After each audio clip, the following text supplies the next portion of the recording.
Alright, so hey, how's it going to yet another video. Yes, this glisten on my skin is definitely sweat. I just finished a kettlebell workout. Shout out to the, what is this thing called? Simple Strength for Difficult Times workout. It's created by a Strong First Kettlebell master instructor, and I follow this workout for the last few years, since the start of COVID, well, at least the onset of COVID up to this point, and I've gotten a lot of benefits out of it in terms of like increasing my strength and my grip, joint stability and everything. But anyway, what I wanted to talk about was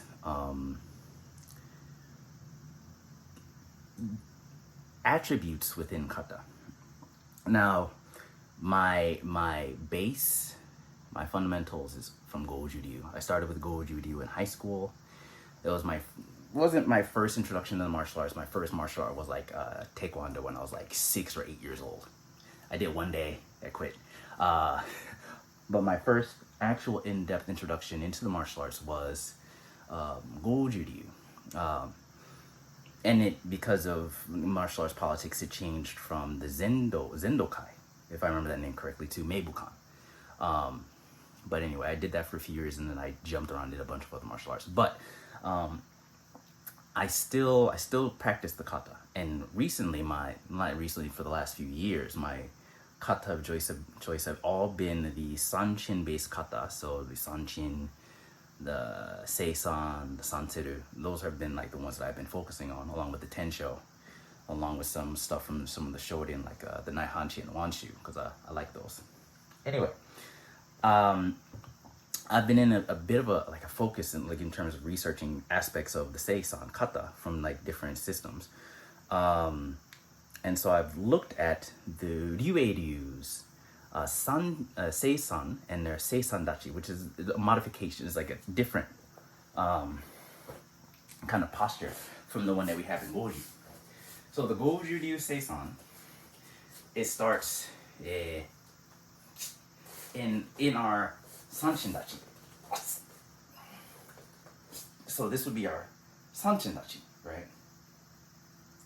And so all of our stuff comes from here, from holding here, right? So this is that's our Sanchin dachi that we use in most of the Sanchin based kata.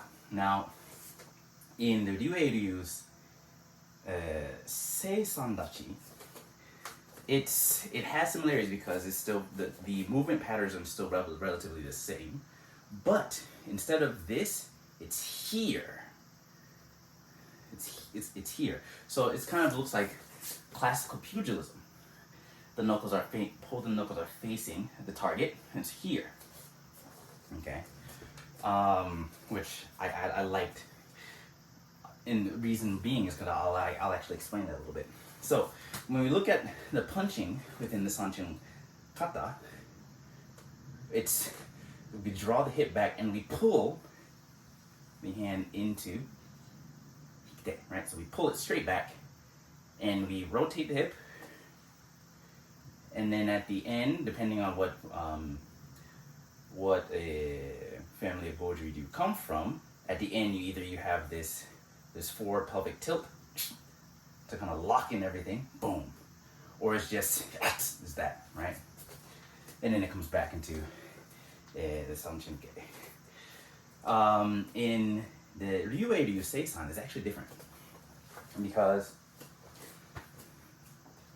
it's very minor pullback from the striking hand. So if it's here, it's coiling up the hip, and then the hand shoots out from here. So there's no retraction, there's barely any retraction, and it's from coiling of the hip and exploding outward from where it is. So, now I take that, which is like striking from where you are, right? If you can take out the time that it takes for you to retract, expand, and retract, and it's just from where it is expanding from where you are and retracting again.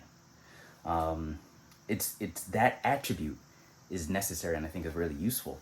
And it's actually kind of changed slightly the way that my punches have kind of, my strikes, my tsuki, my thrusts have become, right? So it's, if we're focusing on the attribute that we learn or we gain from the Ryu Seisan, at least the first initial movements, the three movements from Seisan Dachi, it's coiling, expand, and stepping forward. So it's coil, expand. And here it's just striking from where it is and out. So I can cut the time it takes me to do this to get that. But I still combine attributes from the Sanshin, because I coil and I hit, and I'm still able to use the hiki to bring this back.